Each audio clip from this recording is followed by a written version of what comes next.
31వ అధ్యాయము ఇర్మియా గ్రంథం 31వ అధ్యాయము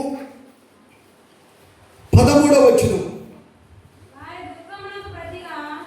వారి దుర్గమునకు ప్రతిగా సంతోషమిచ్చి వారిని ఆదరించెదను. విచారము కొట్టివేసి నేను వారికి ఆనందము కలగజేతును. గనుక కన్యకులను, యవ్వనులను, వృద్ధులను కూడి నాట్యమందు సంతోషించెదరు. హల్లెలూయా. చూడండి, ఇక్కడ చదవబడిన వాక్య భాగంలో యిర్మీయా ప్రవక్త ద్వారా ఇశ్రాయేలు ప్రజలకు ఒక చక్కటి మాట చెప్తున్నాడు. ఏమని చెప్తున్నారంటే, వారి దుఃఖమునకు ప్రతిగా సంతోషమునిచ్చి వారిని ఆదరించెదను. విచారమును కొట్టివేసి నేను వారికి ఆనందమును కలగజేసేదను. దేవునికి స్తోత్రం. హల్లెలూయా. ఈ పునరుద్ధానపు ఆరాధనలో పాలు పంపులు పొందుకుంటున్నటువంటి నీతో నాతో మనందరితో ప్రభు మాట్లాడుతున్నటువంటి మాట ఏంటంటే, నీ దుఃఖమునకు ప్రతిగా సంతోషమునిచ్చి నేను నిన్ను ఆదరించెదను. విచారమును కొట్టివేసి నేను నీకు ఆనందమును కలగజేయబోతున్నాను. గట్టిగా చప్పట్లు కొట్టి ప్రభు నామమున మహిమపరుద్దాం. హల్లెలూయా, హల్లెలూయా, హల్లెలూయా. విచారమును కొట్టివేసి, ఏ విచారముతో ఉన్నావో, ఏ దుఃఖముతో ఉన్నావో, దుఃఖానికి ప్రతిగా సంతోషం ఇచ్చి నిన్ను ఆదరించబోతున్నాను. విచారమును కొట్టివేసి ఆనందమును కలగజేయబోతున్నాను. కనుక మీరందరూ కూడా విశ్వాసంతో నువ్వు నమ్మిన వల్ల నువ్వు దేవుడి మహిమను చూస్తావని దేవుడు మాట్లాడుతున్నాడు. దేవుడికి స్తోత్రం. హల్లెలూయా. మరియా, నువ్వు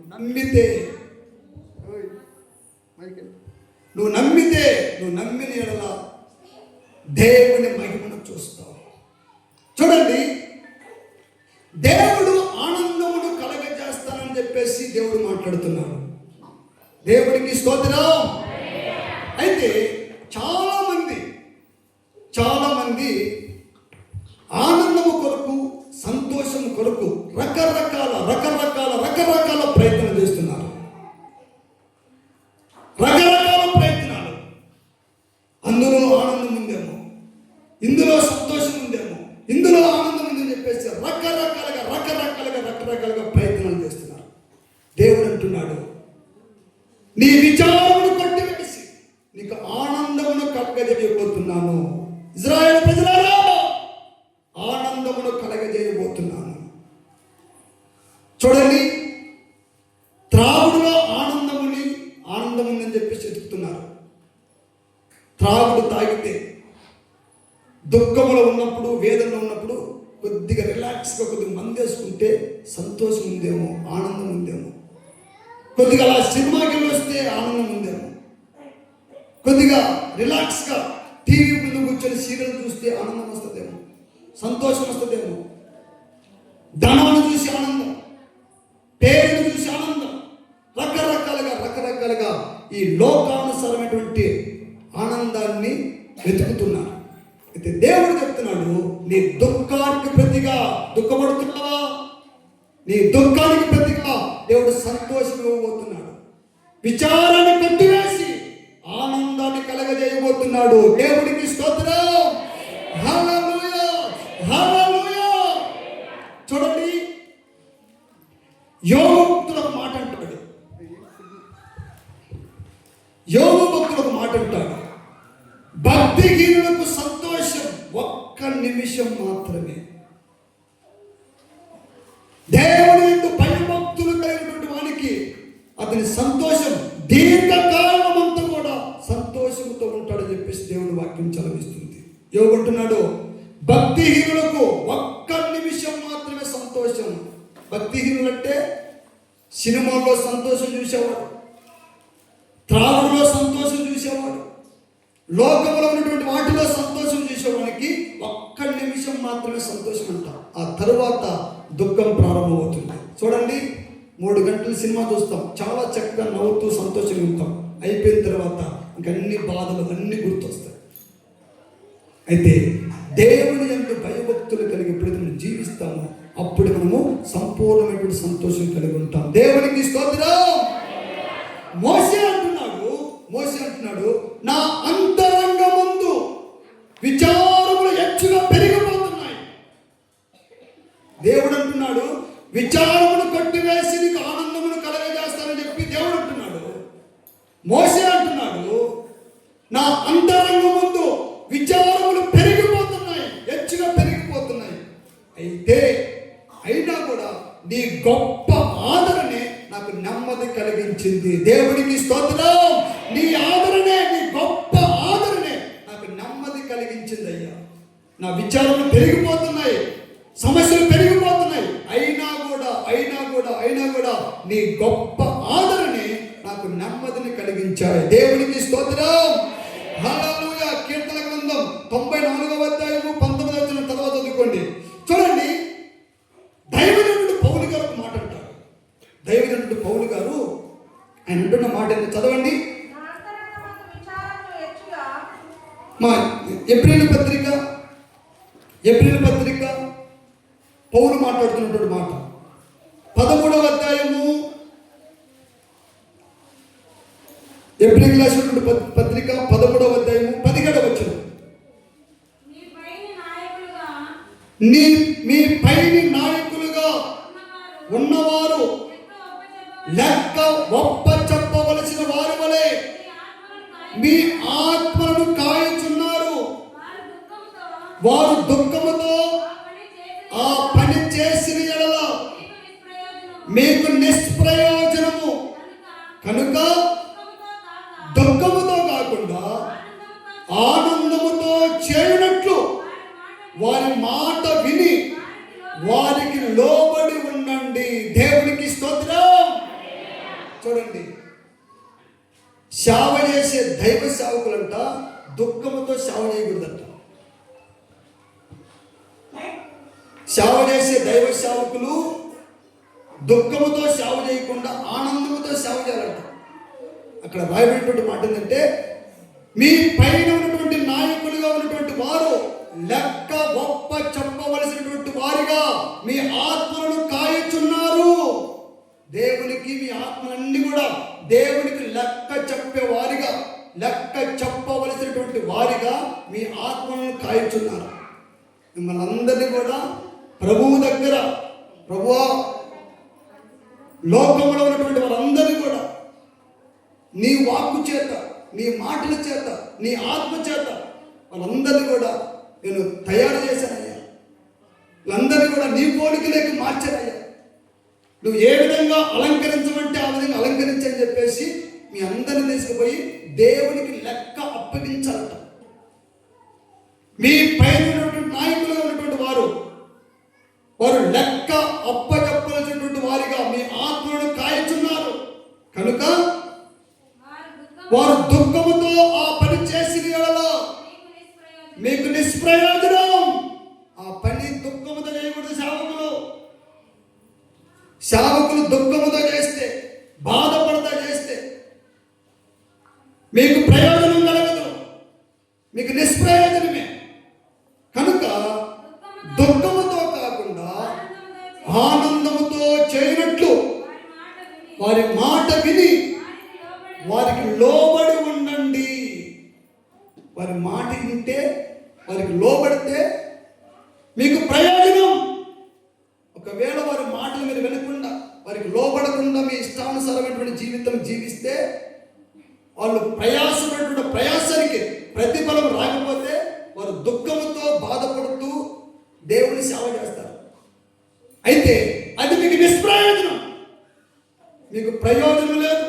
కనుక మీ అందరినీ కూడా దేవునికి లెక్క అప్పగించాల్సినటువంటి వారిగా నీ ఆత్మను కాయించున్నారు. కనుక మీరు జాగ్రత్తగా ఉండని చెప్పేసి దైవజనుడు పౌలు గారు ఎబ్రీ సంఘానికి చెప్తున్నాడు. దేవుడికి స్తోత్రం, హల్లెలూయా.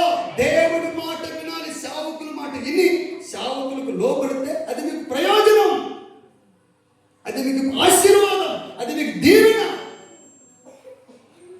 సేవకులు ఆశమాశకు చెప్పరు, సేవకులు ఏదో కల్పించుకొని చెప్పరు. ఒక మాట చెప్తున్నారంటే అది దేవుని మాట ఉంటుంది. చెట్టు ఫలాలను చూసి ఈ చెట్టు మంచిదా కాదని చెప్పేసి నాకు అర్థమవుతుంది. మంచి చెట్టు చేదు ఫలాలు గాయదు, చేదు చెట్టు మంచి ఫలాలు గాయదు. ఆ ఫలాలను చూసి ఇది మంచి చెట్ట చెడు చెట్ట అని చెప్పేసి మనం పసిగట్టాలి. సేవకుల్లో ఉన్నటువంటి ఆ ఫలాలు ఏంటి, అవి మంచి ఫలాలా చెడు ఫలాలు చెప్పేసి పసిగట్టి ఆ సేవకుని మనం వెంబడించాలి. దేవుడికి స్తోత్రం, హల్లెలూయా, హల్లెలూయా. కనుక వారి మాటలు మీరు విని వారికి లోబడి మీరు జీవిస్తే మీకు ఆశీర్వాదం, మీకు ప్రయోజనం కలుగుతుంది. దేవుడికి స్తోత్రం. చూడండి, కోరాహు కుమారులకు మాట పలుకుతారు. కోరాహు కుమారులకు మాట ఏమని పలుకుతారంటే, జీవము కలిగినటువంటి దేవుణ్ణి దర్శించుటకు నా హృదయమును నా శరీరమును ఆనందముతో కేకలు వేయుచున్నది. దేవునికి స్తోత్రం, హల్లెలూయా. జీవము కలిగినటువంటి దేవుణ్ణి దర్శించుటకు నా హృదయమును నా శరీరమును ఆనందముతో కేకలు వేస్తున్నదని చెప్పేసి కోరాహు కుమారులు మాట్లాడుతున్నారు. కనుక మనందరం నమ్మినటువంటి దేవుడు ఎవరంటే జీవము కలిగినటువంటి దేవుడు. ఆయన బ్రతికి ఉన్న దేవుడు, ఆయన మాట్లాడే దేవుడు, ఆయన ఆశీర్వదించే దేవుడు, ఆయన దీవించే దేవుడు. కనుక మనందరం కూడా జీవము కలిగినటువంటి దేవుణ్ణి దర్శించుటకు మన హృదయము మన శరీరం అన్ని కూడా ఆనందముతో కేకలు వేస్తూ దేవుని సంఘాన్ని వెంబడించాలి. దేవునికి స్తోత్రం, హల్లెలూయా. దైవ సేవకుడు ఆనందముతో ఉండాలి. సంఘాన్ని వెంబడించబడుతున్నటువంటి విశ్వాసులు కూడా ఆనందముతో దేవుణ్ణి దర్శించుటకు కేకలేయాలి. కేకలు వేస్తూ, ఎవరు కేకలేయరు? సంతోషం ఉప్పొంగినప్పుడు, ఆనందం ఉప్పొంగినప్పుడు, మన కుటుంబంలో సమృద్ధిగా ఉన్నప్పుడు కేకలేస్తాం. లోపల కేకలేసినట్టుగా మనకు ఆనందం సంతోషము గాలి తేలిపోయినట్టుంటుంది మనకు. ఎప్పుడు సమృద్ధిగా ఉన్నప్పుడు, ఆత్మీయంగా బలపడినప్పుడు, అప్పుడు మన హృదయం కూడా సంతోషపడుతూ కేకలు వేస్తుంది. దేవుడికి స్తోత్రం. సేవ చేసే దైవ సేవకుడు సంతోషంగా సేవ చేయాలి.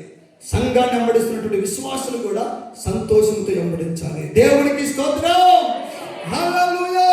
చూడండి, ఒక భక్తుడు చక్కటి మాట అంటాడు, నాకు శ్రమయు నాకు వేదనయు నన్ను పట్టి ఉన్నవి. నాకు శ్రమ వేదన అన్ని కూడా పట్టి ఉన్నాయి. శ్రమతో ఉన్నాను, వేదనతో ఉన్నాను, అయినను నీ ఆజ్ఞలు నాకు సంతోషము కలిగించాయి. దేవుడికి స్తోత్రం. నీ మాట, నీ ఆజ్ఞలు నాకు సంతోషము కలిగించాయి. ప్రతి మనిషికి వేదన ఉంటుంది, దుఃఖం ఉంటుంది, బాధ ఉంటాయి.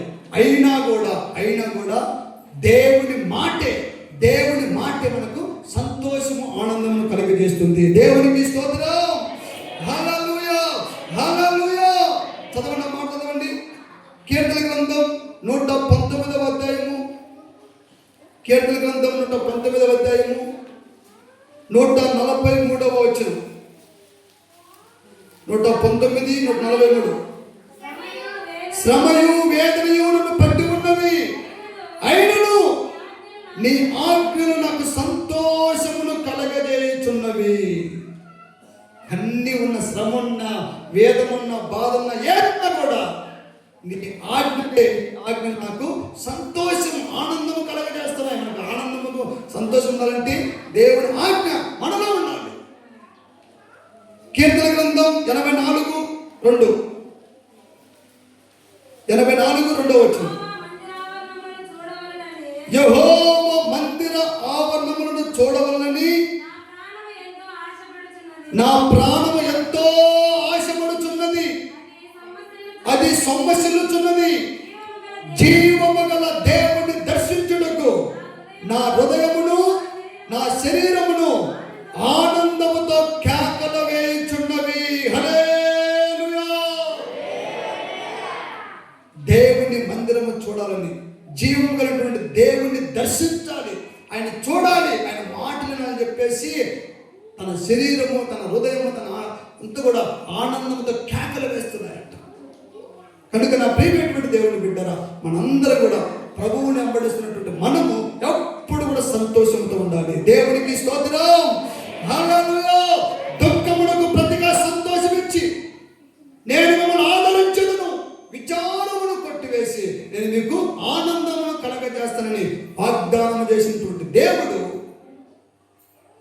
మనందరం కూడా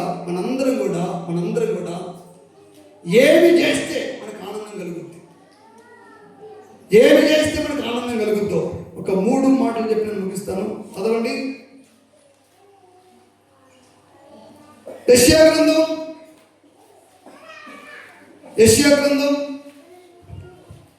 56వ అధ్యాయము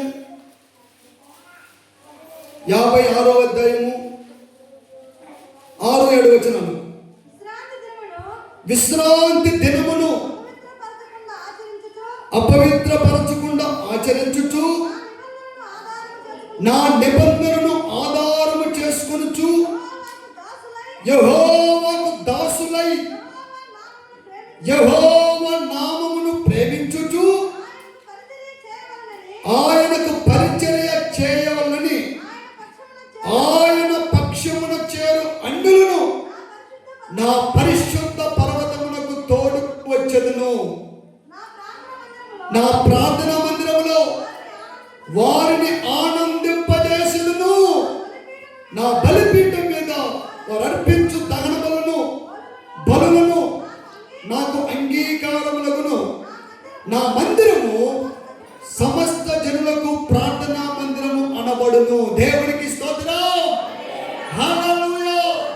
7వ వచనంలో ఆయన రాయించినటువంటి మాట ఏంటంటే, నా ప్రార్థనా మందిరములో వారిని ఆనందింపజేసేదను. ఎక్కడ ఆనందం ఉంటుందంటే దేవుని మందిరములో ఆనందం. దేవునికి స్తోత్రం. విచారమును కొట్టివేసి నేను నీకు ఆనందమును కలగజేస్తానని వాగ్దానం చేసినటువంటి దేవుడు ఎక్కడ ఆనందం కలుగుతుంటే నా ప్రార్థనా మందిరములో వారిని ఆనందింపజేసేదను. నా ప్రార్థనా మందిరములో ఆనందాన్ని చేస్తాను. దేవునికి స్తోత్రం. ఆనందమును కలగజేస్తాను, ఆనందింపజేస్తాను. ఎక్కడ? దేవుని మందిరములో. దేవుని మందిరములో. అయితే 6వ వచనంలో రాపించినటువంటి మాట ఏంటంటే, విశ్రాంతి దినమును అపవిత్రపరచకుండా ఆచరించాలట. విశ్రాంతి దినమును అపవిత్రపరచకుండా మనము ఆచరించాలి. దేవుని మందిరము కంటిన్యూగా దేవుని మందిరాన్ని మనం వెంబడించాలి. ఆ పరిశుద్ధమైనటువంటి దినాన్ని మనం పరిశుద్ధంగా మనం ఆచరించాలి. నా నిబంధనను ఆధారం చేసుకొనుచు యెహోవాకు దాసులై యెహోవా నామమును ఎవరైతే ప్రేమిస్తారో, దేవుని నామాన్ని ప్రేమిస్తే ఆయన మందిరాన్ని విడిచిపెట్టరు. విశ్రాంతి దినమును పరిశుద్ధపరుస్తూ ఆయన నిబంధనను జాగ్రత్తగా గైకొంటూ దేవునికి దాసులై ఉండి యెహోవా నామమును ప్రేమించుతూ ఆయనకు పరిచర్య చేయాలని ఎవరైతే అనుకుంటారో, ఆయన పక్షాన ఎవరైతే నిలబడతారో, ఆయన పక్షాన ఉన్నటువంటి వారి అందరూ నా పరిశుద్ధ పర్వతానికి నేను తోడుకొని పోతాను. దేవునికి స్తోత్రం. నా పరిశుద్ధ పర్వతమునకు తోడుకొని వచ్చేదను. పరిశుద్ధమైనటువంటి పర్వతానికి మనం ఎక్కాలి. అంటే పరిశుద్ధమైనటువంటి జీవితం మనం చేయడానికి అడుగులు ముందుకెయ్యాలి. ఆ పరిశుద్ధమనే ఆ శిఖరం, ఆ కొండెక్కాలి. ఆ సియోను కొండనెక్కాలి. నూతన భూమిని దాటాలి, నూతన ఆకాశం దాటాలి, నూతన యెరూషలేము దాటాలి. ఆ సియోను పర్వతానికి మనము ఆ కొండకి ఎక్కాలి. ఈ కొండెక్కాలి. అందరూ కూడా కొండెక్కాలి. మారు మనసు అనే కొండెక్కాలి. నీటి బాప్తిజం అనే కొండెక్కాలి. పరిశుద్ధాత్మ అభిషేకం అనే వరాన్ని పొందుకోవాలి. లోకానికి వేరుబాటు జీవితం, సంపూర్ణమైనటువంటి పరిశుద్ధత, దైవికమైనటువంటి స్వస్థత అనే ఈ మెట్లన్నీ కూడా ఎక్కితే ఆ పరిశుద్ధమైనటువంటి ఆ సియోను కొండకు మనం ఎక్కించబడతాం. ఆ పరిశుద్ధ పర్వతానికి దేవుడు తోడుకుని పోతాడంట. ఆ పరిశుద్ధమైనటువంటి పర్వతాన్ని మనం ఎప్పుడైతే తోడుకొని పోతామో అప్పుడే దేవుని మందిరంలో మనందరం కూడా ఆనందింపజేస్తాము. దేవునికి స్తోత్రం. ఆనందిస్తాము. ఆనందం పొందుకోవాలంటే, దుఃఖానికి సంతోషం కలగాలంటే, విచారమును కొట్టివేసి మనందరూ కూడా ఆనందభరితులుగా మనం మార్చబడాలంటే మనందరూ కూడా ఆ పరిశుద్ధమైనటువంటి ఆ పర్వతానికి మనం ఎక్కాలి. యేసు ప్రభువు నమ్ముకున్నటువంటి మనము నిత్యము సంతోషంతో ఆనందంతో ఉండాలంటే ఆ పరిశుద్ధమైనటువంటి పర్వతాన్ని ఎప్పుడైతే ఎక్కుతామో అప్పుడే ఆ ప్రార్థనా మందిరంలో మనందరం కూడా ఆనందించబడతాం. అలా కాకుండా ఏదో ఆదివారం వచ్చినట్టుగా వచ్చి అలవాటు ప్రకారంగా వస్తే పొరపాటుతో కూడా మనము ఆనందం పొందుకోలేదు. ఎందుకంటే ఆయన చెప్తున్నాడు, ఆ పరిశుద్ధమైనటువంటి పర్వతానికి నువ్వు ఎక్కాలి, నేను తోడుకుని పోతాను, ఒక్కొక్క మెట్టు అలాగే ఎక్కుతావు అని. యేసు ప్రభువు నమ్ముకున్నటువంటి మనము ఈ 7 మెట్లు ఎక్కితేనే మనందరం కూడా సంపూర్ణమైనటువంటి ఆ సంతోషాన్ని మనం అనుభవిస్తాం. అలా కాకుండా ఎన్ని రోజులు వచ్చినా కూడా మారు మనసు మీద దృష్టి లేకుండా, మారాలనే ఆలోచన లేకుండా, ఏదో మా ఇంట్లో వెళ్తాను, ఏదో సావుకులు రమ్మన్నారు, ఏదో ఆదివారం మీద అలా పోయిస్తే తప్పితే నామకార్థంగా ఉంటే మారు మనసు పొందుకోకపోతే నీకు ఆనందం కలగదు. నీటి బాప్తిజం తీసుకొని పరిశుద్ధాత్మ అభిషేకమును పొందుకుంటే అప్పుడే నీకు ఆనందం. లోకానికి వేరుబాటు జీవితం ఇదంతా కూడా అపోస్తుల కార్యములు 2వ అధ్యాయం చదవండి. అపోస్తుల కార్యములు 2వ అధ్యాయము 37 చదవండి. వారు ఈ మాట విని హృదయములో నొచ్చుకొని, సహోదరులారా మేమేమి చేద్దామని పేతురును కడమ అపోస్తులను అడగగా, పేతురు చూడండి, నేను చెప్పినటువంటి ఆ మాటలన్నీ కూడా ఇక్కడ ఉన్నాయి. ఆ మాటలన్నీ కూడా ఇక్కడ ఉండి జాగ్రత్త వినండి. మీరు మారు మనసు పొంది పాప క్షమాపణ నిమిత్తం ప్రతివాడు యేసు క్రీస్తు నామమున బాప్తిజము పొందండి. అప్పుడు మీరు పరిశుద్ధాత్మ అనే వరమును పొందుతారు. ఈ వాగ్దానము మీకును మీ పిల్లలకును దూరస్తులందరికీ, అనగా ప్రభువైన మన దేవుడు తన యొద్దకు పిలిచిన వారందరికీ చెందునని వారితో చెప్పెను. ఇంకను అనేక విధములైన మాటలతో సాక్ష్యమిచ్చి మీరు మూర్ఖులకు ఈ తరము వారికి వేరై రక్షణ పొందునని వారిని హెచ్చరించిన. లోకానికి వేరుబాటు జీవితం, ఈ మూర్ఖపు తరానికి, ఈ మూర్ఖులకు నువ్వు వేరుగా బ్రతకాలి. ఎందుకు యేసు ప్రభు భూమి మీదకి వచ్చాడంటే నిన్ను సపరేట్ చేయడానికి. సపరేట్ లైఫ్, ప్రత్యేకమైనటువంటి జీవితం. ఈ మూర్ఖుల నుండి నిన్ను వేరు చేయడానికి, డివైడ్ చేయడానికి, మేకలను గొర్రెలను 2 భాగాలుగా డివైడ్ చేయడానికి యేసు ప్రభు భూమి మీదకి వచ్చాడు.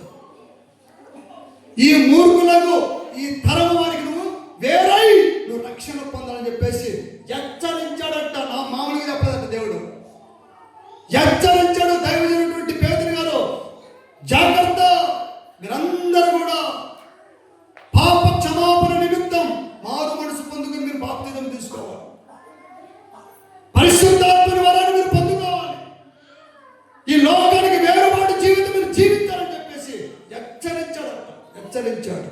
తర్వాత కాబట్టి అతని వాక్యము అంగీకరించిన వారు బాప్తిజము పొందిరి. ఆ దినమందు ఇంచుమించు 3000 మంది చేర్చబడిరి. ఇంచుమించు 3000 మంది బాప్తిజం తీసుకున్నారట. పేతురు చెప్పినటువంటి మాటలని ఇంచుమించు 3000 మంది బాప్తిజం తీసుకున్నారట. అయినా నువ్వు రక్షించబడాలంటే ఏం చేయాలి, నరకం నుంచి తప్పించబడాలంటే మేము ఏమి చేయాలని చెప్పేసి అక్కడ ఉన్నటువంటి ప్రజలు అడిగారట. అడిగితే అప్పుడు చెప్తున్నాడు ఆయన, మీరు మారు మనసు పొందాల్సిందే. మారు మనసు పొంది నీటి బాప్తిజం తీసుకొని పరిశుద్ధ పరిశుద్ధాత్మ అభిషేకం అందుకొని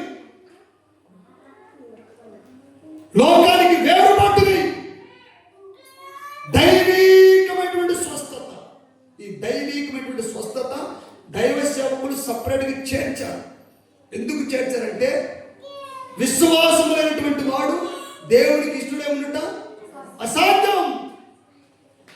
విశ్వాసము లేనటువంటి వాడు దేవునికి ఇష్టడే ఉండట అసాధ్యం.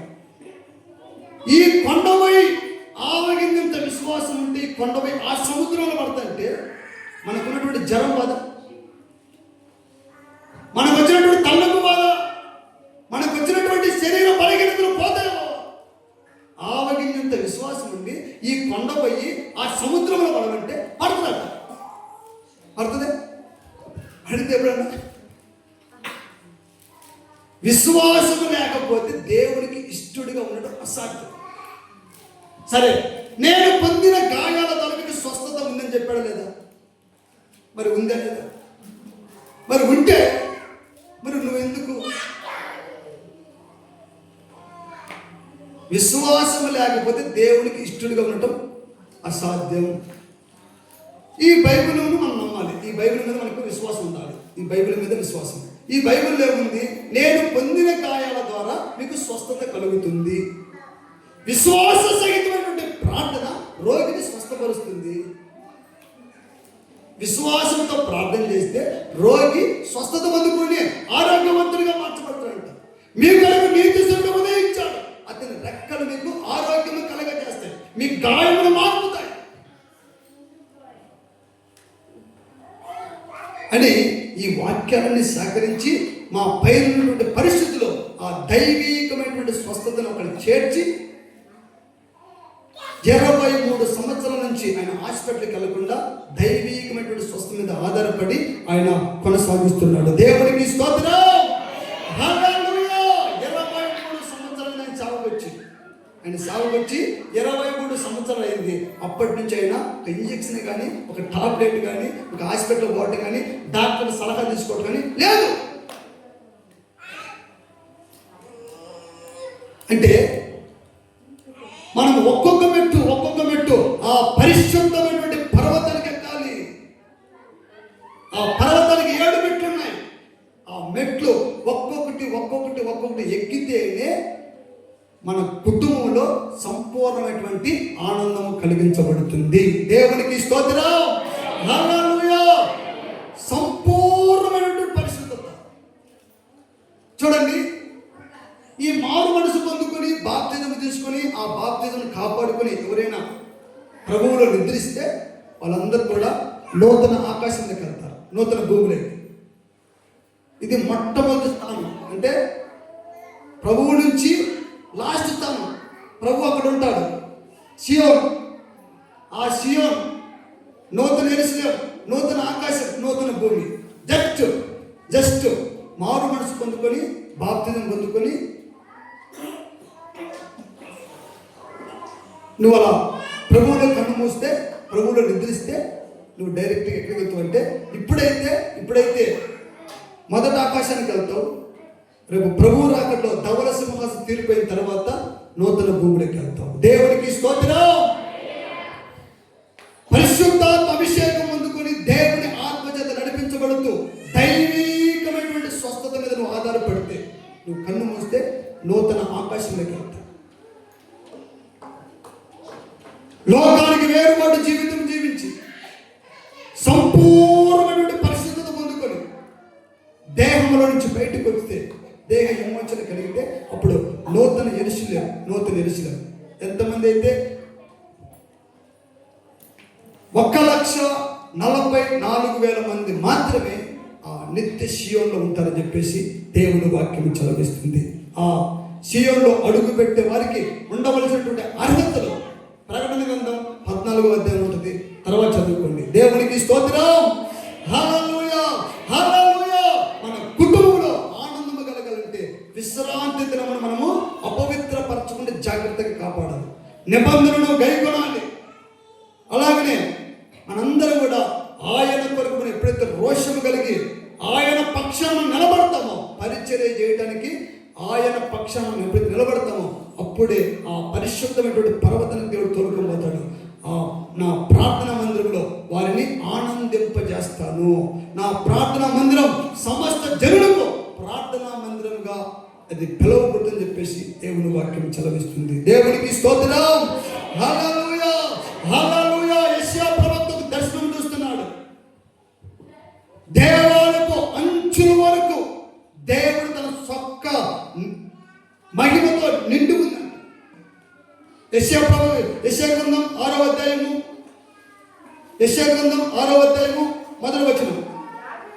రాజైన ఉజ్జియా మృదులైన సంవత్సరమున అత్యున్నతమైన సింహాసనమునందు ప్రభువు ఆశీనుడై ఉండగా నేను చూచితిని. ఆయన చొక్కాయు అంచులు దేవాలయమును నిండుకొనెను.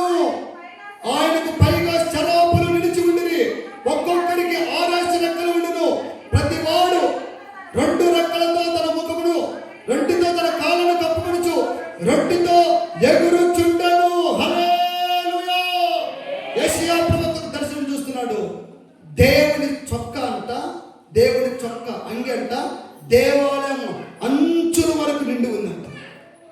ఈ చొక్కాలో ఏముందంటే ప్రభావం ఉంది. ఈ చొక్కాలో మహిమ ఉంది. 12 సంవత్సరాల నుంచి రక్తస్రావంతో బాధపడుతున్నటువంటి స్త్రీ వచ్చి యేసు ప్రభు అంగి ముట్టగానే, యేసు ప్రభు చొక్క ముట్టగానే ప్రభావం ఆమెలోకి వెళ్ళిపోయి ఆమెలోకి వచ్చేసి ఆ రక్తస్రావంతో బాధపడుతుంటే ఆ రోగము కట్టబడింది. దేవునికి స్తోత్రం. హల్లెలూయా. ఆ దేవాలయం ఏదో కాదు, నీ దేహము నా దేహము దేవుని ఆలయం. నీ దేహము నా దేహము దేవుని ఆలయం. ఈ శరీరం అనే, ఈ దేహం అనే ఆలయానికి దేవుని మహిమ అనే చొక్క కప్పబడాలి. అప్పుడే దేవుని మహిమలో ప్రతి అవసరము తీర్చబడుతుంది. దేవునికి స్తోత్రం. ప్రతి అవసరము తీర్చబడితే మనందరి కుటుంబాల్లో సంతోషము, ఆనందము కుమ్మరించబడుతుంది. దేవునికి స్తోత్రం. హల్లెలూయా, హల్లెలూయా. మనందరం కూడా కుటుంబంలో ఆనందము కలగాలంటే మనందరం కూడా ఈ పరిశుద్ధమైనటువంటి పర్వతం మనము ఎక్కి తీరాలి. దేవునికి స్తోత్రం. 2వ మాట చదవండి. కీర్తన గ్రంథం 97వ అధ్యాయము, కీర్తన గ్రంథం 97వ అధ్యాయము 11వ వచనం. నీతిమంతుల కొరకు వెలుగును, యథార్థ హృదయాల కొరకు ఆనందమును విత్తబడి ఉన్నవి. హల్లెలూయా. ఎవరైతే యథార్థవంతులుగా ఉంటారో వారి కుటుంబంలో ఆనందం అనేది విత్తబడి ఉంటుందంట. ఆనందము చల్లబడి ఉంటుంది. మనందరూ కూడా యథార్థవంతులుగా ఉండాలి. మనందరం కూడా కపటం లేనటువంటి వారిగా ఉండాలి. మనందరం కూడా దేవుడు మాట అవునంటే అవును, కాదంటే కాదన్నట్టుగా అలాంటి యథార్థమైనటువంటి జీవితం ఎప్పుడైతే మనం జీవించగలుగుతామో అప్పుడే మన కుటుంబంలో ఆనందం ఎత్తబడి ఉంటుంది. దేవునికి స్తోత్రం. యోబు యథార్థవంతుడు, యోబు యథార్థవంతుడు. అందుకే 200 ఆశీర్వాదాలు పొందుకున్నాడు. 200 ఆశీర్వాదాలు పొందుకున్నాడు. దుఃఖానికి ప్రతిగా సంతోషం పొందుకున్నాడు. విచారమంతా కూడా కొద్దివేయబడి కోల్పోయినంత కూడా 200గా పొందుకొని ఆనందంతో నింపబడ్డాడు. దేవునికి స్తోత్రం. హల్లెలూయా. యథార్థవంతులకు మెండైన దీవులు కుమ్మరించబడతాయి. యథార్థవంతులకు ఏ మేలు కొదువై ఉండదు. యథార్థవంతుల కంట ఏ మేలు కొదువుగా ఉండదు. అన్ని సమృద్ధి, అన్ని సమృద్ధి, అన్ని సమృద్ధి.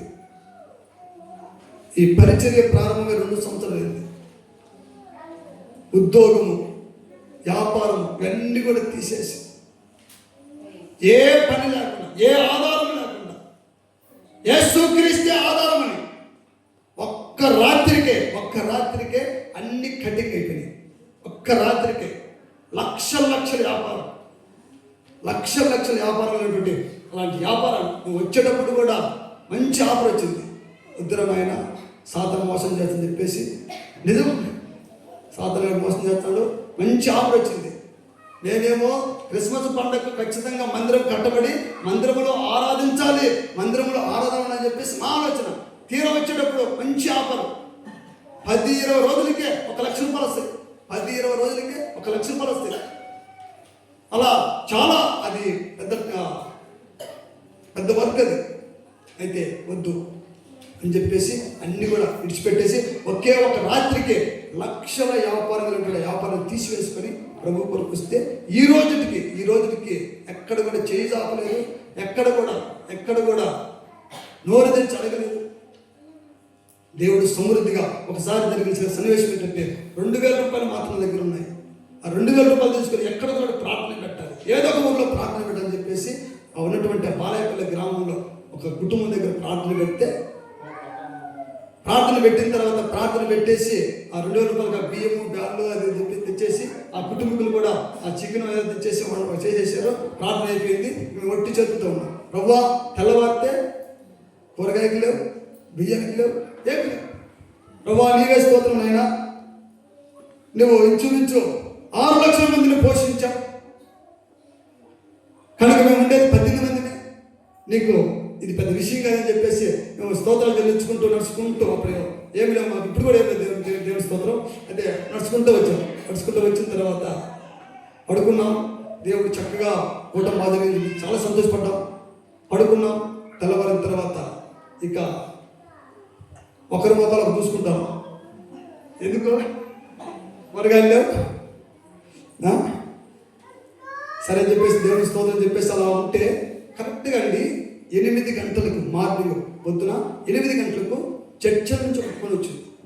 జడ్చల నుంచి ఒక ఫోన్ కాల్ వచ్చింది. ఆ ఫోన్ కాల్లో ప్రైజ్ లార్డ్ ఫాస్టర్ గారు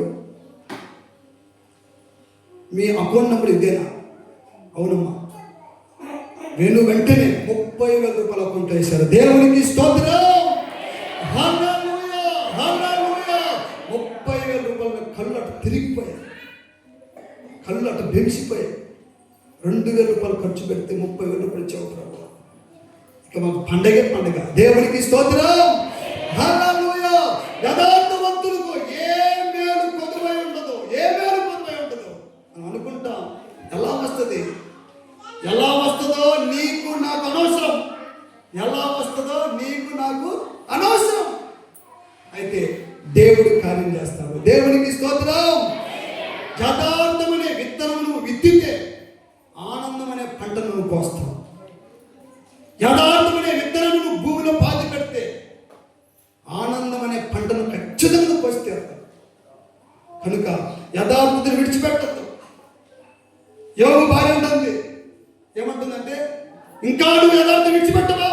యథార్థను విడిచిపెట్టేసి నీ యథార్థము నువ్వు పనికిమాల యథార్థం విడిచిపెట్టేసి దేవుడు దూషించి చచ్చిపో, పనికిమాల చచ్చిపో అని చెప్పేసి యోగు భార్య మాట్లాడుతుంది. ఎప్పుడు యథార్థం ఏం యథార్థం? గొర్రెలు పోయి ఒంట్లు పోయి ఆస్తి పోయింది, పనులు పోయి, అన్ని పోయి, పిల్లలు పోయి, అందరూ ఏమి లేదు. నీ యథార్థం నువ్వు అంటే మూర్ఖురాలు మాట్లాడద్దు. ఇన్ని ఆస్తిని అనుభవించినప్పుడు కొద్దిగా కీడు అనుభవించలేము, మేలు అనుభవించదా, కీడు అనుభవించదా అని చెప్పేసి ఆయన మాట్లాడి చివరికి ఆయన యథార్థతలు విడిచిపెట్టకుండా అక్కడ రాయబడిన మాట ఏంటంటే నోటి మాటతో కూడా ఆయన పాపం చేయలేదంట. నోటి మాటతో ఏ ప్రమాణం ఉన్నావా అని మాట అనలేదంట. నువ్వు ఉంటే ఈ పరిస్థితి అయితే నాకు అంటే అనలేదంట. ఆయన యథార్థతలు విడిచిపెట్టినందుకు 200 ఆశీర్వాదం పొందుకొని సంపూర్ణమైనటువంటి సంతోషంతో నింపబడ్డాడు. దేవునికి స్తోత్రం. హల్లెలూయా, హల్లెలూయా. 3వ మాట చదవండి. ప్రసంగి గ్రంథం 2వ అధ్యాయము 26వ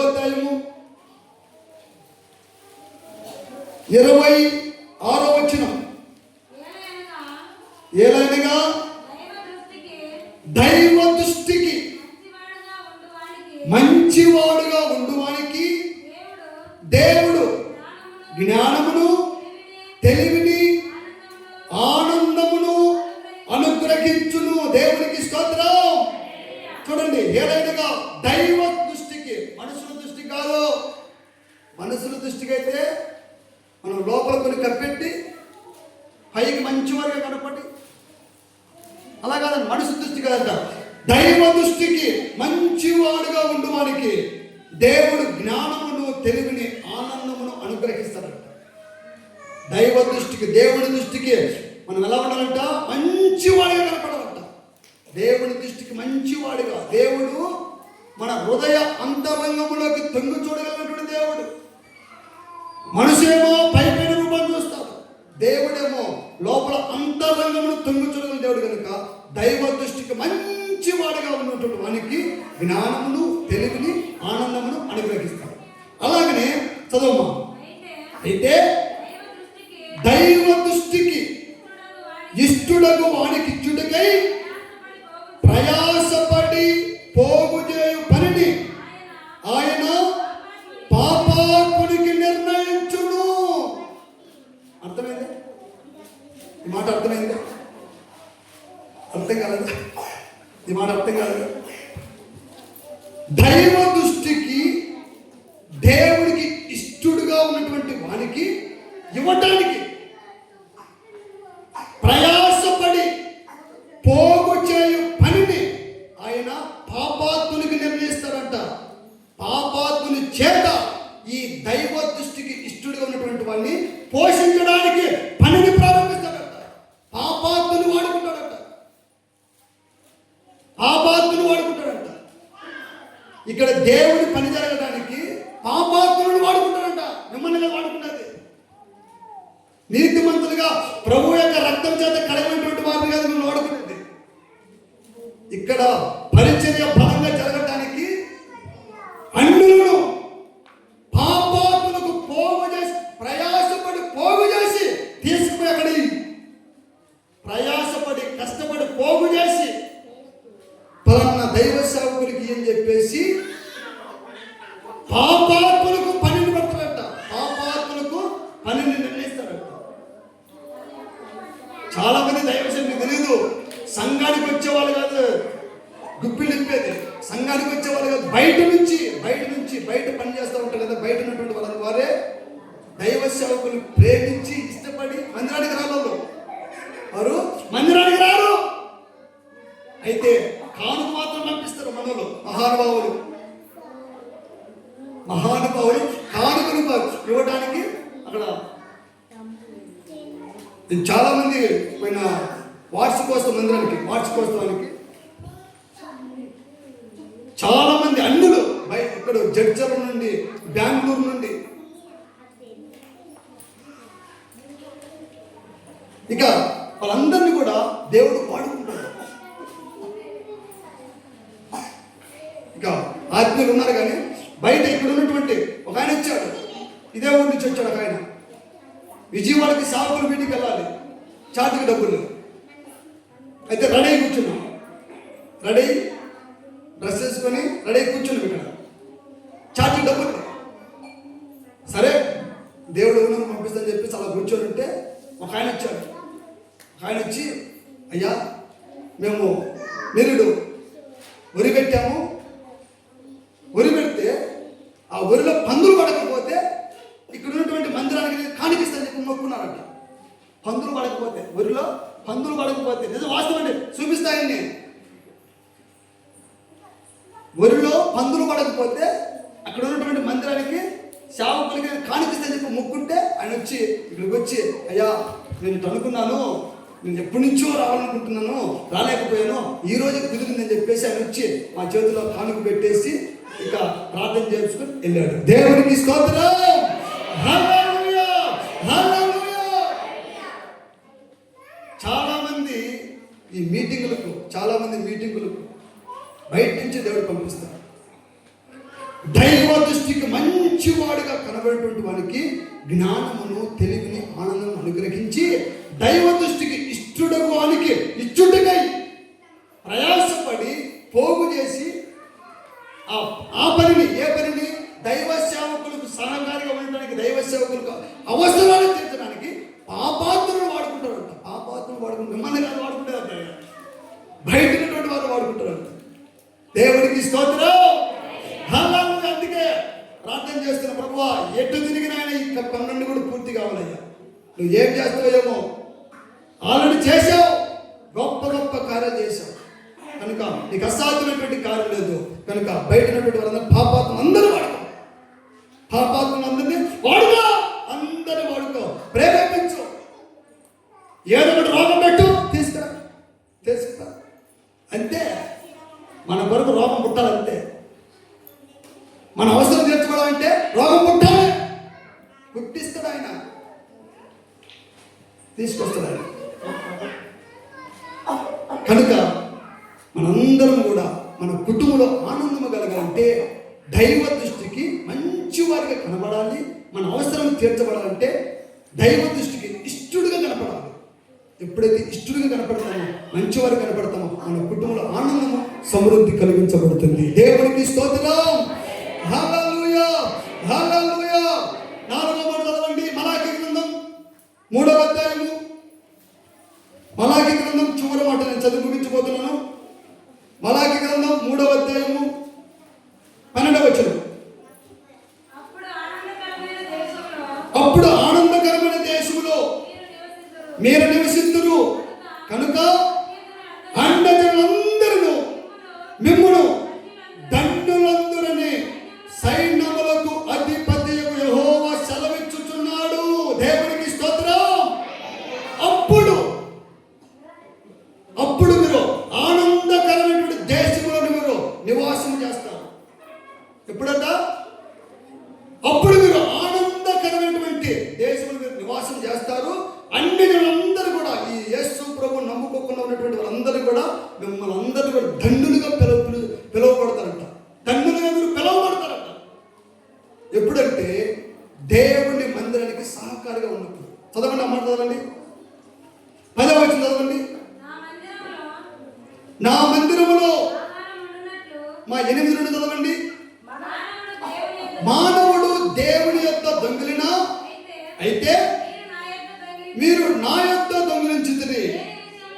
దేని విషయంలో మేము నీ యొక్క దొంగిలించుతామని మీరందరూ 10వ భాగమున ప్రతిష్టార్పణములను ఈ యొక్క దొంగిలించుతుంది. ఈ జనులందరూ నా యొక్క దొంగిలించుతూనే ఉన్నారు. మీరు శాపగ్రస్తులై ఉన్నారు. నా మందిరములో ఆహారం ఉండునట్లు 10వ భాగమంతయు మీరు నా మందిరపు నిధులోనికి తీసుకుని రండి. దీన్ని చేసి మీరు నన్ను శోధించిన ఎడల నేను ఆకాశపు వాకిళ్లను ఇప్పి పట్టజాలంత విస్తారముగా దీవెనలు కుమ్మరించుదనని సైన్యములకు అధిపతి యెహోవా సెలవిచ్చుచున్నాడు.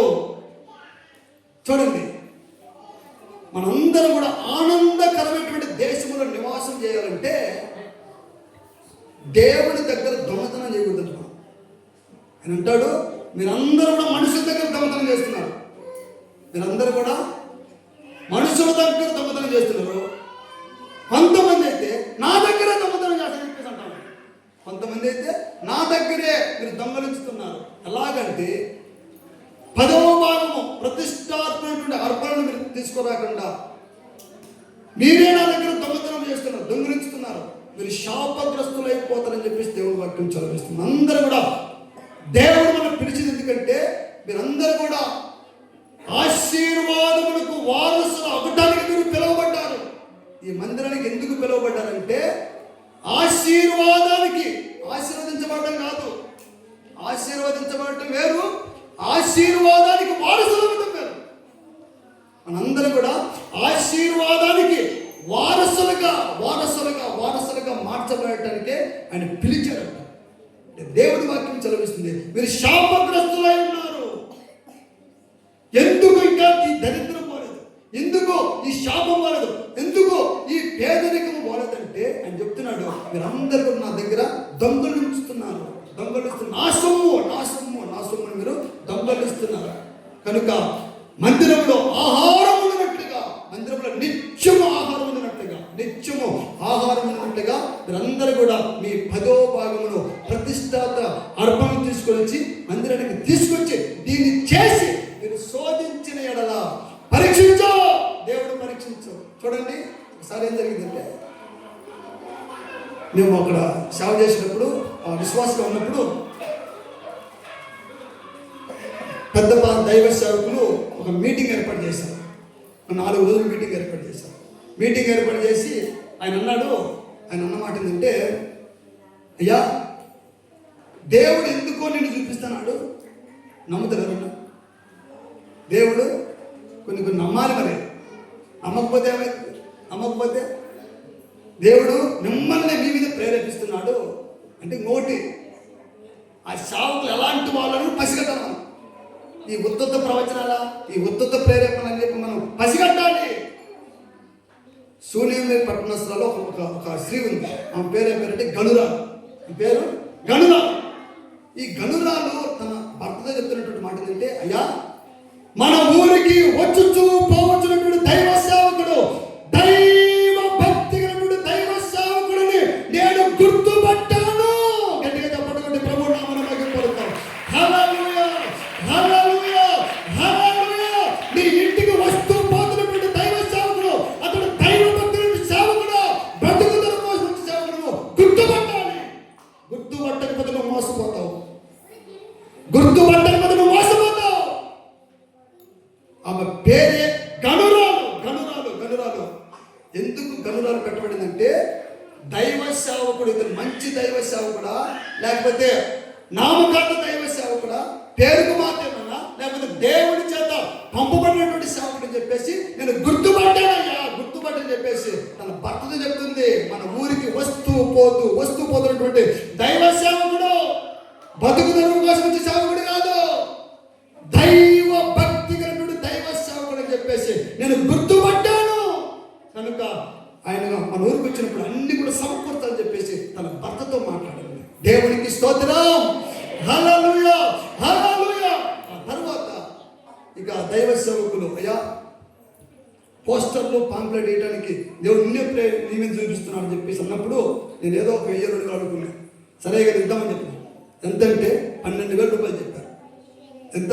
12,000 రూపాయలు. కొత్తగా మందిరానికి పోవటం 4 నెలలు అయింది. అప్పుడే 4 నెలలు అయింది. ఆ 4 నెలలకైనా అంత పెద్ద మాట చెప్పేశాను. అయితే నేనేమన్నానంటే, అయ్యా ఇచ్చేస్తాను. సాక్షులు అందరూ ఒక్క మాట కూడా అబద్ధం చెప్తే దేవుడు నన్ను మొత్తాలి. ఒక్క మాట కూడా అబద్ధం చెప్తే దేవుడు నన్ను మొత్తాలి.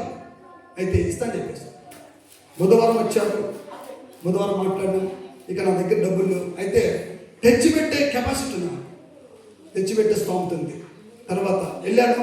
మా ఎవరి దగ్గర అయితే మేము వర్క్ చేస్తున్నాం ఆయన దగ్గరికి వెళ్ళాను. అయ్యా నాకు 20,000 రూపాయలు డబ్బులు కావాలని చెప్పేసాను. ఇచ్చాడు. ఇచ్చిన తర్వాత 8,000 రూపాయలు ఇంట్లో పెట్టాను. 12,000 తీసుకుపోయి ఆదివారం రోజు బుధవారం మాట్లాడాను. ఆదివారం పోయి ఆరాధన అయిపోయిన తర్వాత ఆయన చేతిలో పెట్టేశాను. ఆయన చేతిలో పెట్టిన తర్వాత మెల్లగా ఒక 2-3 నిమిషాలు ప్రార్థన చేశాను. గట్టిగా ప్రార్థన చేయలేదు. ప్రార్థన చేసి, అయ్యా ఇచ్చినా అని చెప్పి ఎవరు తనద్దు, ఇచ్చినని చెప్పేసి ఇలా ఇచ్చాను అని చెప్పేసి ఎవరు తనద్దు అని చెప్పేసి ప్రార్థన చేసి ఇంకా నేను ప్రార్థన చేయడం వచ్చేసాను. అప్పటికి ఈ బుధవారం నుండి ఆదివారం వరకు మా ఇంట్లో గడగడగడ వణికిపోతాను. మా అమ్మ, మా నాన్న, మా చెల్లెలు వాళ్ళు, మా మామయ్య గారు వీళ్ళందరూ కూడా ఏంది కానుకంటే ఏదో 10 రూపాయో, రూపాయో, 2 రూపాయలు, 5 రూపాయలు, 10 రూపాయలు వేయాలి కానుకంటే. అంతే కదా మనం వేసేది. మేము వేసేది అంతే. ఎక్కడ మేము అలా అక్కడ ఉన్నప్పుడు నిజమైన దేవుణ్ణి అడిగినప్పుడు 2 రూపాయలు ఉంటుందా? 1 రూపాయి అక్కకి, 1 రూపాయి చెల్లెలకి. 2 రూపాయలు ఉందనుకోండి, 1 రూపాయి వేసి ఇది ప్లేట్లో 1 రూపాయి తీసుకొని అక్కకి ఇచ్చాము అని చెప్పేసి వీళ్ళందరూ భయపడిపోతారు. ఏంటి కానుక ఏంటని. దేవుడు చేయబోయే కార్యం చూడాలి. దేవుడి సత్యంగా పరీక్షించాలి. దేవుడి మహిమను చూడాలి. దేవుడు ఎలా చేయబోతున్నాడు చూడాలని చెప్పేసి తీసుకుపోయి వీళ్ళంతా భయపడిపోతారు. అందరూ ఎవరు మాట్లాడకుండా తీసుకుపోయి నేను చేతులు పెట్టాను. ప్రార్థన చేశారు, వచ్చేసాను. అప్పుడు మా నాన్న మందిరానికి రాలేదు, ఇంటికాడ ఉండేవాడు. ఇంకా తర్వాత ఇంటికి వచ్చి రాకతలకే ఒక మంచి మాట చెప్పాడు. ఏం మాట చెప్పాడంటే, ఎవరో వచ్చారు, అక్కడ జేసీబీతో కట్టెలు అన్ని తీసేశారంట, పెద్ద ప్లాట్ అంట, వాళ్ళు ఇస్తారంట అని చెప్పేసి చెప్పాడు. అప్పుడు బొగ్గు పని చేసేటోళ్ళు కదా. ఆ తర్వాత అలాగనే ఆ బట్టలు కూడా చేంజ్ చేసుకుని అలాగే వెళ్ళిపోయి పోతే అక్కడ ఒక వ్యక్తి కూర్చున్నాడు. ఆయన అంటున్న మాట ఏంటంటే, నేను మీకోసమే కూర్చొని ఉన్నాను. దేవుడికి స్తోత్రం, హల్లెలూయా. నేను మీకోసమే కూర్చొని ఉన్నాను అంటే, అయ్యా మరి చెప్పండి అంటే మేము అది సుమారుగా 10 ఎకరాలు ఉంది అనమాట. 10 ఎకరాలు ఉంది. ఆ 10 ఎకరాలు మేము మాట్లాడుకుంటూ పోతున్నటువంటి మాట ఏంటంటే 50,000 కానీ వీటి కొనాలి. 50,000 పెట్టి కొన్నా కూడా మనకు నష్టం రాదు, లాభమే అని చెప్పేసి అనుకుంటూ పోతున్నాం. అయిపోయిన తర్వాత ఆయన ఏమన్నా, నేను త్వరగా ముగించిపోతున్నాను. ఆయన అంటున్న మాట ఏంటంటే 7,000 ఇచ్చి మొత్తం కొట్టుకున్నాడు. దేవుడికి స్తోత్రం. హల్లెలూయా. 43,000 లాభం. దేవుడికి స్తోత్రం. 50,000 పెట్టిన కొనాలని అనుకున్నాము. 7,000 రూపాయలు ఇచ్చి చేసుకో. దేవుని మహిమ అంటే ఏంటంటే, దేవుడికి ఇంకా ఆలస్యం చేసి మా వాళ్ళు చచ్చిపోతారని దేవుడు కార్యం చేశాడండి. ఆలస్యం చేస్తే మా వాళ్ళు చచ్చిపోతారని చెప్పేసి దేవుడు తొందరగా కార్యం చేశాడు. లేకపోతే నిజమండి, మా వాళ్ళు అసలు నా మీద ఎలా ఉంటారంటే అలా ఉంటారు. ఎందుకంటే కాడు కంటే 150 ఇవ్వాలి. 12,000 తమాషా. మనం ముందుగానే అప్పులు చేసుకోవచ్చు. ఊరంతా అప్పులు అయిపోయి మనకు, నువ్వు ఏడు అప్పులు చేయొచ్చు. మళ్ళా ఇంకా ఆలస్యం చేస్తే ఇదేమన్నా అయిపోతారేమో, పాట పడలేమని చెప్పేసి ఆయన తొందరగా కార్యం చేసేసాడు. దేవునికి స్తోత్రం. హల్లెలూయా. హల్లెలూయా. దీన్ని చేసి నన్ను పరీక్షించు, ఆకాశపు వాక్యం చెప్పి విస్తారమైనటువంటి పంటనంత విస్తారమైనటువంటి దీవెనను కుమ్మరిస్తాను. మనందరూ కూడా గొప్ప బలమైనటువంటి సాక్షులుగా నిలబడాలి. బలమైన సాక్షులు నిలబడాలి. ఒకసారి ఇక్కడ మీటింగ్ పెట్టాను, 1,50,000 మీటింగ్ పెట్టాను. మీటింగ్ పెట్టి వెళ్ళిపోయిన తర్వాత అక్కడ ఏం జరిగిందంటే, మేము జేసీబీతో తీసినటువంటి కట్టెల్ని మొత్తం కాల్ చేశారు. మీటింగ్ వచ్చిన తర్వాత మీటింగ్ పెట్టుకొని మీటింగ్ అయిపోయిన తర్వాత పోయి చేసుకుందామని చెప్పేసి అన్ని తీపిచ్చి వచ్చాము. వాళ్ళు ఏం చేశారంటే ఇక రాలేదని చెప్పేసి నింపేసి మొత్తం పూర్తి చేసి పెట్టారు. ఇదొక ఖర్చు, అదొక నష్టం. అయితే ఒకే ఒక రోజులో దేవుడు గొప్ప కార్యం చేస్తే 3 నెలల కల్లా 3 లక్షలు సంపాదించాడు. దేవుడికి స్తోత్రం. హల్లెలూయా. మళ్ళొక్కసారి విస్తారమైన కట్ట తీసిపెట్టిన తర్వాత అక్కడ పోయాను. అయ్యా ఈ కట్టెలు ఇస్తారంటే మరి ఏమి ఇస్తామన్నాడు. దయచేసి నేను ఏమీ అని చెప్పి, పెద్ద ఆయన, చాలా పెద్ద ఆయన, అయ్యప్ప మానేస్తాడు. అయ్యప్ప మానేసి అయ్యప్ప భక్తుడు ఇలాగ కళ్ళకి పట్టేసుకుపోయాను. ఆయన అన్నాడు, నేనేమో ప్లాట్ కొనడానికి వచ్చారేమో అనుకున్నాను అంట. ప్లాట్ కొనడానికి వచ్చారేమో, నీ బట్టలు చూస్తే మీరేమో కంపకట్ట కోసం వచ్చారని చెప్పాను. అవునయ్యా, మేము చర్చికి ఏంటి తెలబట్టంటే చర్చికి వెళ్తామయ్యా, చర్చిలో పచ్చడి చేసేవాళ్ళు, చావు చేసేవాళ్ళు అంటే, అయ్యా మీరు ఏమిస్తారంటే ఏమీ లేని చెప్పాను. ఏమి లేదు సార్, ఏమీ లేదంటే అదేంటంటే ఇంతే సార్, ఏం లేవంటే దాదాపు 1,00,000 రూపాయలు పెట్టి తీపిచ్చారు. 1,00,000 రూపాయలు పెట్టి తీపిచ్చారు. ఒక్క రూపాయి కూడా తీసుకోకుండా. తర్వాత చాలా ఎన్ని కూడా చెప్పడం టైం లేదు. చాలా తర్వాత ఉత్తగానే ఫ్రీగానే ఎన్ని కట్టెలండి, ఎన్ని ఆదాయం, ఎంత ఆదాయం అండి. దేవుడు కీడు చోటున మేలును దాచి ఉంచినటువంటి దేవుడు. ఎందుకంటే అక్కడ కాల్చివేయకపోతే అక్కడే ఉండేటోళ్ళం. ఇవి ఎవరెత్తుకుపోయేటోళ్ళు. అవి కాల్ చేసినందుకు ఇక్కడ గొప్ప కార్యం జరిగించాడు. దేవుడికి స్తోత్రం. హల్లెలూయా. హల్లెలూయా. ఎన్నో గొప్ప కార్యాలండి. ఇది చేసి నువ్వు పరిశోధించిన ఎడల దేవుడి సత్యమును పరీక్షించాలి. పరిశోధించిన ఎడల ఆకాశపు వాక్యం చెప్పి పట్టజనంత విస్తారమైన కుమ్మరిస్తానని చెప్పేసి దేవుడి వాక్యం చలవిస్తుంది. ఆ తరువాత మీ పంటను తినివేయు పురుగులను నేను గద్దించదను. మీ పంటను పాడు చేసే పురుగులను గద్దిస్తా. మీ భూ పంటను నాశనం చేసే మీ ద్రాక్ష చెట్లు అకాల ఫలములను రాల్పక ఉండునట్టు సైన్యములకు అధిపతి యెహోవాను సెలవిస్తున్నాడు. ఇవన్నీ కూడా నష్టం కలగదండి. ఏది బట్టిన ఆశీర్వాదమే, ఏది బట్టిన లాభం. ఎందుకంటే దేవుని ఆజ్ఞను పాటిస్తున్నావు, దేవుని మాటను నువ్వు తప్పకుండా పాటిస్తున్నావు కనుక ఏది బట్టిన ఆశీర్వాదమే. ఎక్కడ అడుగు పెట్టు, నీ అడుగు నేతిలో పడినట్టే. ఎందుకంటే అలాంటి ఆశీర్వాదాన్ని కళ్ళారా చూశాను. ఈరోజు కరెక్ట్గా చెప్పాలంటే అంత బలంగా ప్రయాసపడింది నేనే, అంత బలంగా ఖర్చు పెట్టింది నేనే, అంత బలంగా నేను సేవకులకు సహకారంగా ఉన్నది నేనే. నేను ఒక్కడిని ఆశీర్వదించబడ్డాను. ఒక్కరిని దీవించబడ్డాను, నేను ఒక్కరిని దేవుని సేవకునిగా ఆ సంఘం నుంచి లేపబడ్డాను. దేవునికి స్తోత్రం. హల్లెలూయా. ఆ సంఘం నుంచి అనేక మంది సేవకులుగా వచ్చారు, కానీ అందరూ ఎనికిపోయారు. బైబిల్ సెమినార్ చేసి అది చేసి ఇది చేసి అన్ని చేసి మొత్తం ఎనికిపోయారు. నేను ఒక్కడిని మాత్రమే దేవుడు వాడుకున్నాడు. దేవునికి స్తోత్రం. హల్లెలూయా. హల్లెలూయా. మనందరం కూడా ఆనందకరమైనటువంటి దేశంలో నివాసం చేయాలంటే ఆయన మాటను పాటించాలి. నా మందిరంలో ఆహారం ఉన్నట్టుగా ప్రయాసపడు, గుప్పిల్లింపు, దేవుడు పరీక్షించు. ఆయన మాట తప్పనివాడు, మాట ఇస్తే ఆయన మాట తప్పనివాడు. కనుక నా ప్రియమైనటువంటి దేవుని బిడ్డలారా, ఈ దినాన నీతో నాతో మనందరితో ప్రభు మాట్లాడుతున్నటువంటి మాట ఏంటంటే, దుర్గమునకు ప్రతిగా సంతోషం ఇచ్చి నిన్ను ఆదరించదును, విచారమును కొట్టివేసి నీకు ఆనందమును కలగజేస్తాను. ఆనందము కలగజేస్తే నీవు, నీ కుటుంబము, నీ పిల్లలందరూ కూడా సంతోషంతో కూడుకుని సంతోషపడతారట. తాగుబోతోడు తాగితే వాడి కుటుంబ సంతోషం, కుటుంబంలో అందరికీ దుఃఖమే.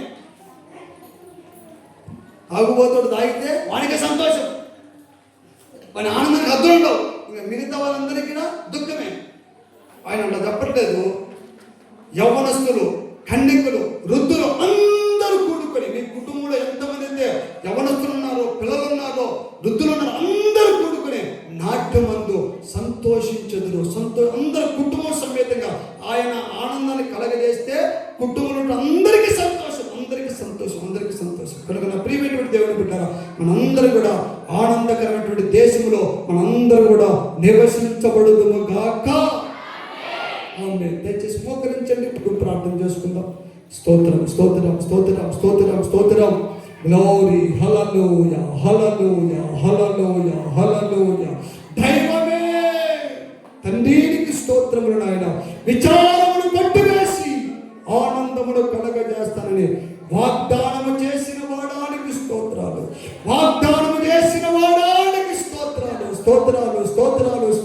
తండ్రి అయ్యా, నోటి మాటతో సమస్తమును కలగజేసిన వాడానికి స్తోత్రములు తండ్రి. మాట ఇచ్చి మాట తప్పని వాడానికి స్తోత్రములు తండ్రి. ఏ ఉద్దేశం, ఏ సంకల్పముతో, ఏ ఆలోచనతో తండ్రి ఆయన ఈ మాటలు మీరు ప్రకటించి ఉన్నారు తండ్రి. నీకు స్తోత్రం.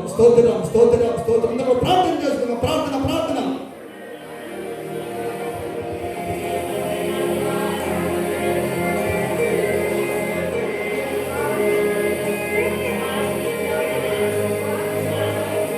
స్తోత్రమయ్యా. స్తోత్రం. గ్లోరీ. హల్లెలూయా. దైవమే. స్తోత్రం.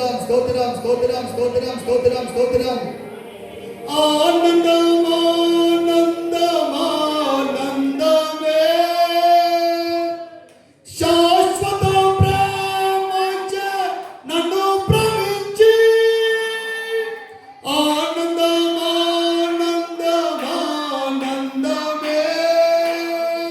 శాశ్వత ప్రేమచ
స్తోత్రములు నాయన, స్తోత్రములు తండ్రి. మా మధ్యలో సంచారం చేస్తున్నవాడా, మా ప్రార్థన ఆలకించిన వాడానికి స్తోత్రములు తండ్రి. స్తోత్రాలు. అందరూ కూడా ప్రార్థన చేసుకుని మాతో మీరు మాట్లాడిన ప్రతి మాట కొరకై నీకు స్తోత్రాలు తండ్రి. అయ్యా నీకు స్తోత్రములు తండ్రి. దుర్గములకు ప్రతిగా సంతోషం ఇచ్చి ఆదరిస్తానని, విచారమును కొట్టివేసి నీకు ఆనందమును కలగజేస్తానని వాగ్దానము చేసిన వాడానికి స్తోత్రాలు తండ్రి. ఈ వాగ్దానం ప్రతి ఒక్కరి పట్ల నెరవేర్చు, స్థిరపరచును ఆయన, స్థిరపరచును తండ్రి. ఇప్పటి వరకు దేవుడు మనతో మాట్లాడినటువంటి ప్రతి మాట కొరకై దేవునికి స్తోత్రాలు చెల్లించదము. స్తోత్రం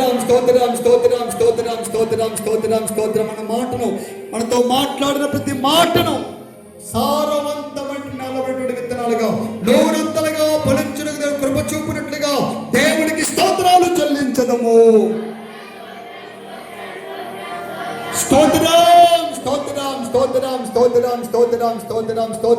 మనం చేసిన ప్రతి ప్రార్థనకు జవాబును అనుగ్రహించినట్లుగా దేవునికి స్తోత్రాలు చెల్లించదము. స్తోత్రం. తండ్రి, కుమార, పరిశుద్ధాత్మ దేవునికి స్తోత్రాలు చెల్లించదము. స్తోత్రం. పరిశుద్ధపరిచి, పవిత్రపరిచి దేవుని యొక్క బలమైనటువంటి రాజ్యము కొరకును రాకడి కొరకును సిద్ధపరుస్తూ ఉన్నాం. త్రియేక దేవునికి స్తోత్రాలు చెల్లించదము. స్తోత్రం. ప్రార్థన.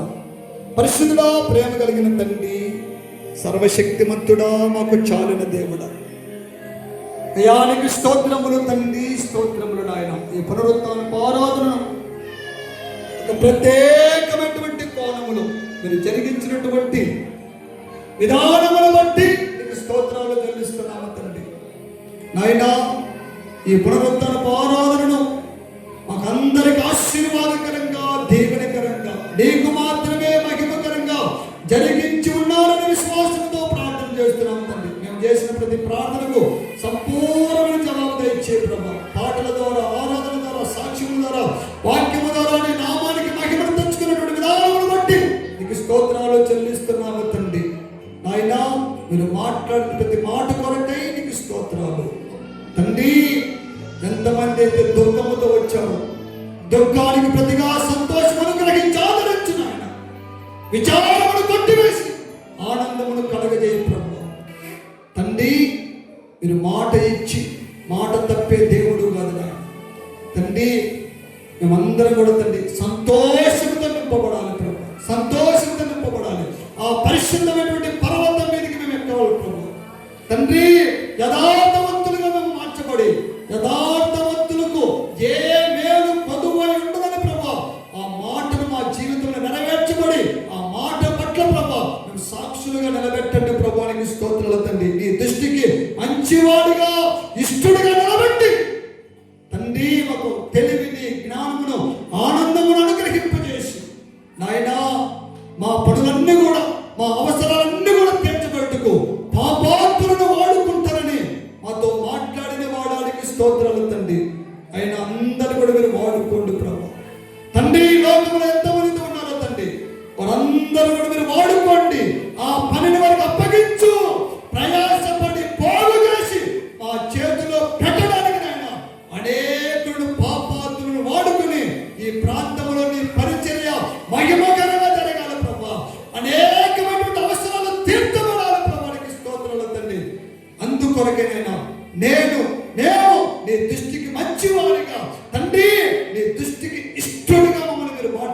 ప్రభువానికి స్తోత్రములు తండ్రి. మేమందరం కూడా ఆనందకరమైనటువంటి దేశంలో నివసించి మేము ధన్యులుగా పిలువబడాలంటే ప్రభువా తండ్రి నీ భాగమునికి ఇచ్చుటకు కృప దయచి మాకు మంచి మనసు దయచే ప్రభా. మేము కూడా తండ్రి పై సేవకులకు నమ్మకంగా ఉండేవారికి తండ్రి దశమ భాగము తీసి పరిశుద్ధులైనటువంటి సేవకులకు ఇవ్వటానికి తండ్రి అలాంటి మంచి మనసును మాకు అనుగ్రహింపజేసి మమ్మల్ని అందరూ కూడా ఆశీర్వాదకరంగా మార్చినైనా మా వీధికి ఎలాంటి శాపం రాకుండా తండ్రి శాపమంతా కూడా కొట్టివేసి ఆశీర్వాదకరంగా మమ్మల్ని నిలబెట్టు ప్రభా తండ్రి. నీకు సాక్షులుగా నిలబెట్టు ప్రభా. నాయనా మా పంటకు పడే పురుగును గద్దించు, పంటను నూరంతలుగా ఫలించుటకు కృప దయచే ప్రభా. ఎక్కడ కూడా నష్టం అనే మాట లేకుండా తండ్రి మా జీవితంలో కొనసాగాలయ్యా. మేము చేసుకుంటున్నటువంటి బిడ్డలు చేసుకుంటున్నటువంటి వ్యాపారమే కానీ ఉద్యోగమే కానీ చేతి పని కానీ కూలి పని కానీ ప్రతి ఒక్క పనిని ఆశీర్వదించు. ప్రతి ఒక్క శాపము కొట్టివేయబడి వారి కష్టాలతో వారు మాత్రమే అనుభవించుటకు మీరు ఆజ్ఞాపించండి ప్రభువానికి స్తోత్రములు తండ్రి. నాయనా ఆజ్ఞను పాటించి నిన్ను పరిశోధించి ఆకాశము వాకి నింపబడి పట్టదంత విస్తారమైనటువంటి దీవెనలు పొందుకోవడానికి యోగ్యురాలుగా నన్ను మమ్మలను మీరు మార్చండి ప్రభువానికి స్తోత్రాలు తండ్రి. మా ఆశీర్వాదం చూసి అన్యజనుల చెవులు గింగురుమని అలాంటి గొప్ప గొప్ప కార్యాలు మా పట్ల మీరు జరిగించండి ప్రభువానికి స్తోత్రాలు తండ్రి. ఆయన ఎవరెవరు ఏ దుఃఖముతో ఏ విచారముతో అడుగు పెట్టుకున్నారు తండ్రి దుఃఖానికి ప్రతిగా సంతోషం ఇవ్వండి, విచారానికి బదులుగా తను కొట్టివేసిన ఆయన ఆనందమును కుమ్మరింపజేసి నీ సన్నిధిలో బలమైన సాక్షులుగా మీరు నిలబెట్టి నాయన అనేకులకు ప్రయోజనకరంగా అనేకులకు ఆశీర్వాదకరంగా దీవెనకరంగా నిలబెట్టండి ప్రభా. నూతనంగా అడుగుపెట్టిన ప్రతి ఒక్కరిని సంఘంలో స్థిరపరిచి నాటి సంఘానికి మూల స్తంభాలుగా మీరు నాటి ప్రభా నీ పరలోక రాజ్య పరిచయలో బహుగా మీరు వాడుకుని నీ రాకడికి రాజ్యానికి మీరు సిద్ధపరచమని ఘనత మహిమ ప్రభావములు మీరు మాత్రమే పొందుకొనమని నజరేయుడైన యేసు క్రీస్తు నామములో ప్రార్థించి అడిగి పొందుకుంటూ ఉన్నాము పరమ తండ్రి. ఆమేన్ ఆమేన్.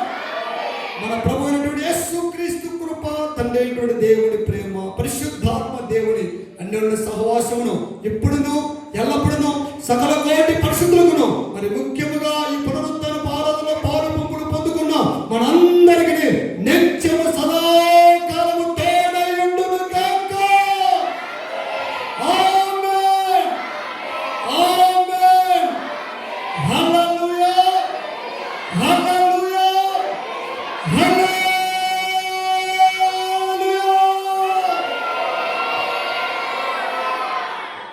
ఇంతటితో ఈ పునరుద్ధరణ ఆరాధన ముగించబడింది. అందరికీ వందనాలండి, అందరికీ వందనాలు. దేవునికి స్తోత్రం. Praise Lord praise Lord praise Lord praise Lord. దయచేసి అందరూ లేచి మీ పవిత్ర తెలియపరచుకోండి. ముందుకు వచ్చినట్లయితే మీ కొరకు ప్రార్థన